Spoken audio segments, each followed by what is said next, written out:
Google работи на новата верзија на својот оперативен систем, Android 16, со цел да ја подобри репродукцијата на музика и видео. Компанијата најави дека ќе овозможи медиумските кодеци да се извршуваат директно во апликациите, наместо преку изолиран процес, како што беше досега. Оваа промена ќе овозможи побрза и поефикасна работа на апликациите кои користат аудио и видео, а посебно ќе се почувствува кај сервиси за стриминг. Со тоа се намалува и оптоварувањето на процесорот, што води до помала потрошувачка на батерија.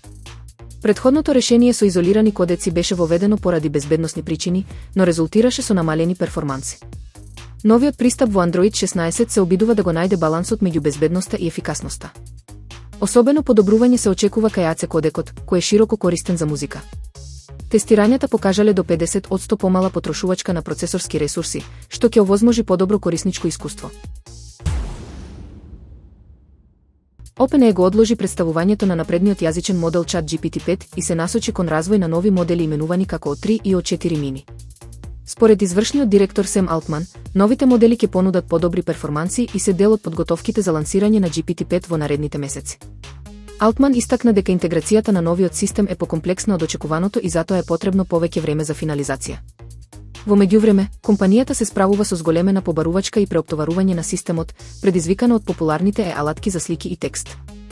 Новите O3 и O4 мини модели ќе бидат достапни наскоро, а ќе се користат динамично во зависност од барањата на корисникот. GPT-5, кога ќе биде подготвен, ќе нуди автоматски избор на најсоодветниот модел за секоја задача.